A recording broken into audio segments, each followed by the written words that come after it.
Olá, bem-vindo a mais um programa Explicando Direito, iniciativa da Escola Superior da Magistratura de Mato Grosso, que tem por objetivo desenvolver conhecimentos sobre temas jurídicos e sociais, visando o aperfeiçoamento das relações humanas. Nesta edição, recebemos aqui o coronel da Polícia Militar de Mato Grosso, Daniel Lippe, que vai falar sobre policiamento preventivo no Brasil, incluindo temas como direito policial, abordagens e busca pessoal. Acompanhe aí. Olá, para nós é uma satisfação podermos estar aqui na Emarges, trazendo aos senhores e senhoras que nos honram com a audiência, uma obra que está sendo lançada pela editora Dialética, que trata justamente do tema Polícia Preventiva no Brasil, Direito Policial, Abordagens e Busca Pessoal. É uma obra escrita por 18 autores, dos quais nós fazemos parte. São 16 capítulos. Nós temos, dentre os autores, temos oficiais das polícias militares de vários estados, nós temos magistrados, tanto da Justiça Estadual quanto da Justiça Federal, promotor de justiça, advogados, militantes, enfim, operadores do direito e estudiosos experientes, com ênfase na vivência, inclusive, de polícia ostensiva e do direito como um todo. Essa obra ela se deu justamente por conta de uma decisão emblemática do Superior Tribunal de Justiça, em abril deste ano, um recurso ordinário em habeas corpus, o 158.580, lá da Bahia, onde foram fixadas algumas teses que informam muito a atividade de polícia ostensiva diuturnamente desempenhada, em especial pela Polícia Militar em todos os rincões do Brasil. No capítulo que nós desenvolvemos junto com o autor Jucimar Inácio de Moraes, que é major da Polícia Militar do Estado do Mato Grosso, ele se intitula A Incompatibilidade das Decisões Judiciais e Atividade de Polícia Ostensiva, um desafio nacional. Ao longo desse nosso capítulo, nós buscamos dividi-los em 3 sessões. Na primeira sessão, nós tratamos sobre a tripartição do poder, o qual deve ser exercido harmoniosamente entre o Legislativo, o Judiciário e o Executivo. Nessa sessão, na primeira, sobre a tripartição dos poderes, elaboradas desde a antiguidade com Aristóteles, passando por Montesquieu, e chegando a ser consolidado na nossa Carta Magna. Nós defendemos ao longo ainda a segurança pública como direito e garantia fundamental, prevista inclusive no caput dos artigos 5º e 6º da nossa Carta Magna e ao longo do artigo 144. No capítulo seguinte, nós trazemos alguns julgados paradigmas que tocam e informam a atividade de segurança pública no país, discorrendo com a devida vênia, tecnicamente e sob o ponto de vista também da atividade policial militar, fazendo um contraponto às decisões emanadas do Poder Judiciário, tanto pelo Superior Tribunal de Justiça quanto pelo Supremo Tribunal Federal. E até chegarmos na decisão paradigma, que é do recurso ordinário, em habeas corpus, os 158.580.000 lá da Bahia, onde nós tratamos algumas teses que eles elencam sobre a questão da abordagem policial quando da fundada suspeita ser precedida,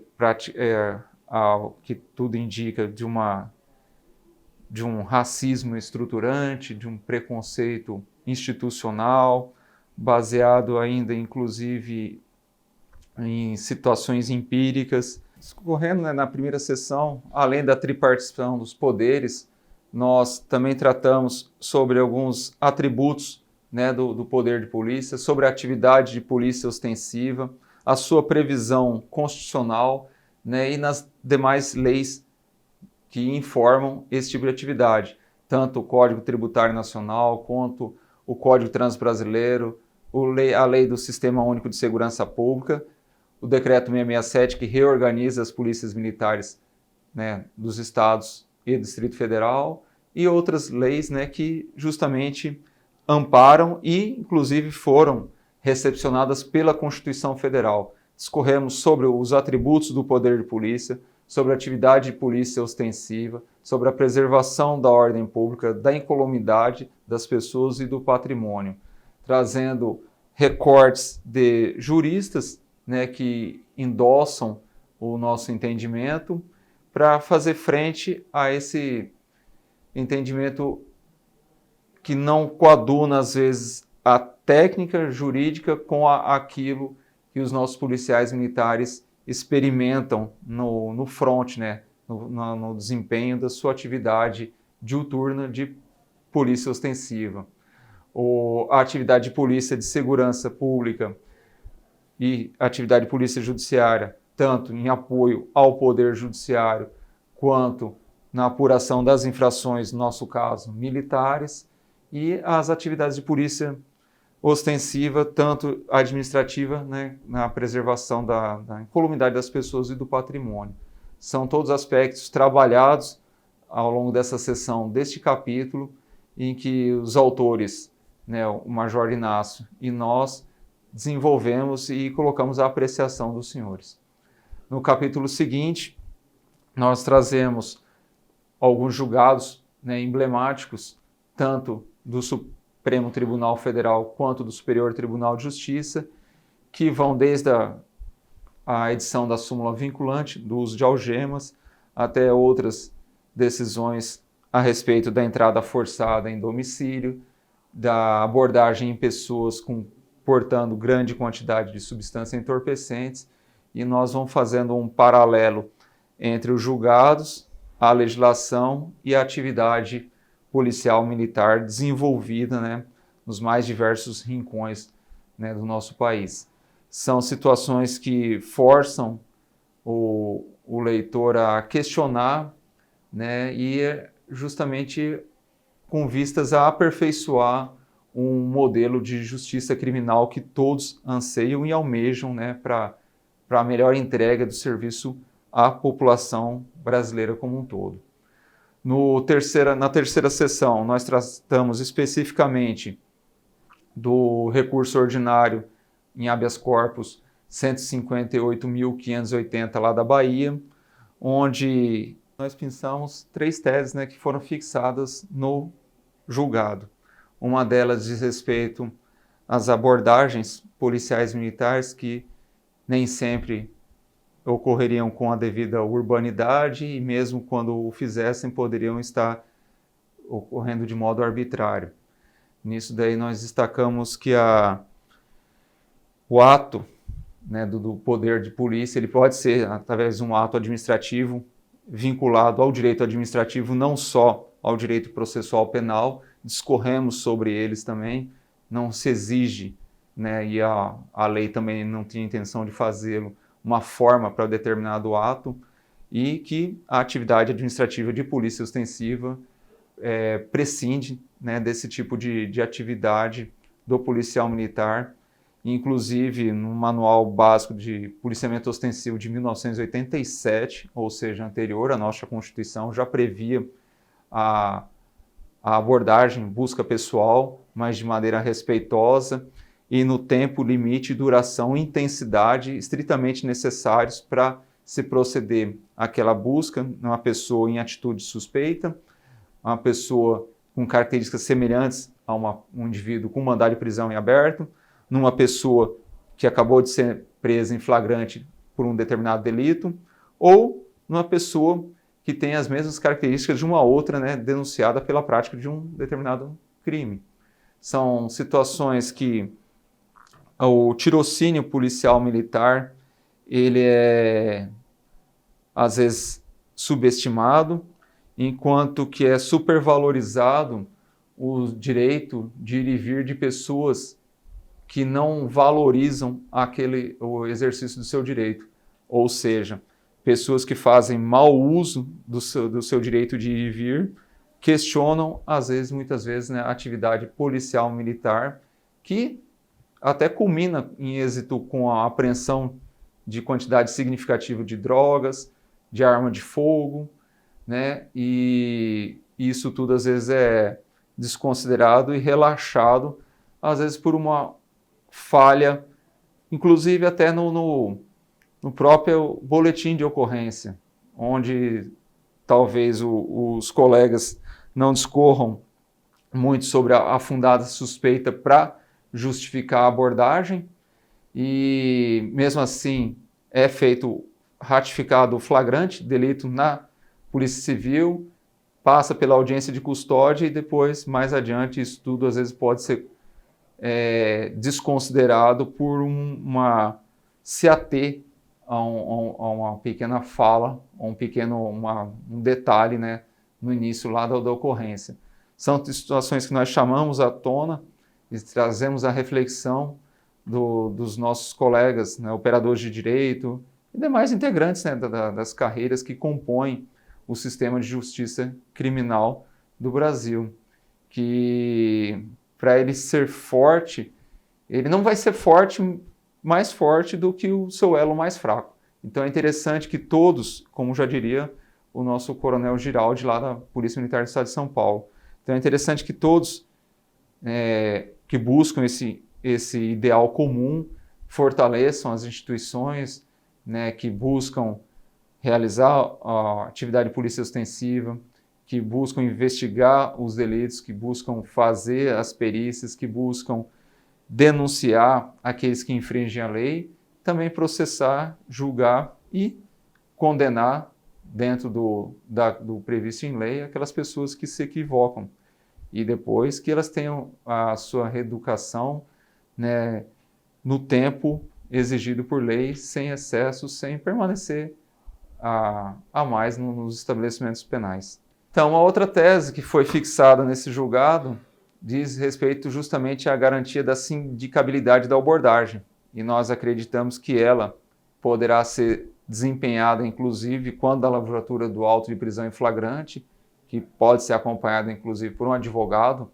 do conduzido, ao longo também da audiência de custódia e demais fases, né, do processo criminal. Então, é algo que é facilmente exercido a critério da pessoa que se sentiu lesado. Uma outra situação também que nós detectamos foi justamente sobre a alegação de racismo estruturante. E aqui nós abrimos um parênteses, pois conforme pesquisa, né, em dados do IBGE, inclusive da própria corporação e do sistema penitenciário, nós temos que a maioria da população do estado de Mato Grosso são de não brancos, a maioria do efetivo da Polícia Militar são de não brancos e a maioria dos condenados pelo Poder Judiciário são de não brancos. Então, se a prevalecer esse raciocínio, né, as pessoas estariam sendo condenadas, em sua maioria, os não brancos, por qual motivo? Né? Então é algo para a gente trazer a reflexão e não é um critério de admissão no serviço público. Na Polícia Militar nós não fazemos distinção, agendamento para horário, né, para as pessoas serem atendidas, não há necessidade de trajes específicos para adentrar num quartel, e é algo que é uma instituição mais democrática, né, possível. Tanto é que ela está presente fisicamente no estado de Mato Grosso, nos 141 municípios e em 25 distritos. Algo que por si só já demonstra o interesse dessa agência de segurança pública em estar atendendo a população, né, lá nos rincões do nosso estado da melhor maneira possível e dentro de suas limitações. O tema do capítulo que nós nos dedicamos a escrever, a incompatibilidade das decisões judiciais e atividade de polícia ostensiva, um desafio nacional, ele trata justamente sobre esse incômodo que às vezes a gente carrega diante de conflitos entre decisões superiores dos nossos tribunais, o texto da lei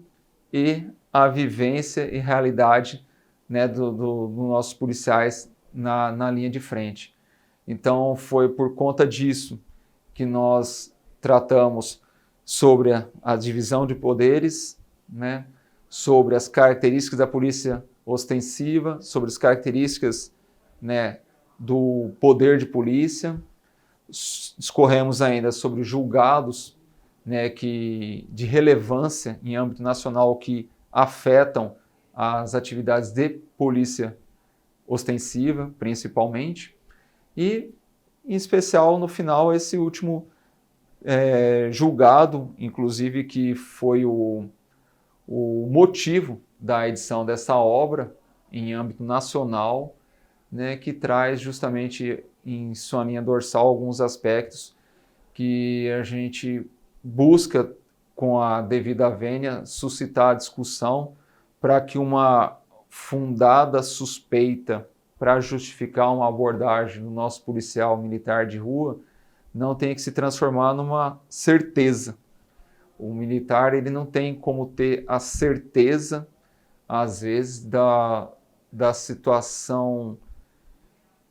ilícita que o transeunte a ser abordado traga consigo. Às vezes nós temos muitas evidências, né, de aquela pessoa esteja portando uma arma, uma substância entorpecente, esteja com mandado de prisão em aberto, mas se for necessária a certeza, já não seria uma fundada suspeita, né? Então é algo que os nossos policiais estão trabalhando, eles têm consciência. Os nossos policiais, eles são treinados e capacitados para agirem de acordo com a lei, e a gente espera, em contrapartida, uma vez que a segurança pública é um direito e responsabilidade de todos, que o cidadão de bem, né, coadune com os serviços da polícia ostensiva, se permitindo a abordagem e colaborando com a abordagem para que ela transcorra no menor tempo de duração e intensidade possível. Bom, finalizando, gostaria de agradecer imensamente a oportunidade proporcionada pela Escola da Magistratura para que pudéssemos, diante desse público seleto, estar divulgando um pouco da nossa obra coletiva, né? Polícia Preventiva no Brasil, Direito Policial, Abordagens e Busca Policial. Obra coletiva, escrita por diversas pessoas de renome, né, no âmbito nacional, que nós pudemos ter a honra de estar contribuindo com um singelo capítulo, e colocamos à disposição dos senhores e das senhoras para aquisição no site da editora Dialética e também no formato físico ou e-book, e esperamos um feedback, se possível, daqueles que nos derem a honra da leitura. A sua crítica, o seu comentário serão todos muito bem-vindos. No mais, muito obrigado e fiquem com Deus.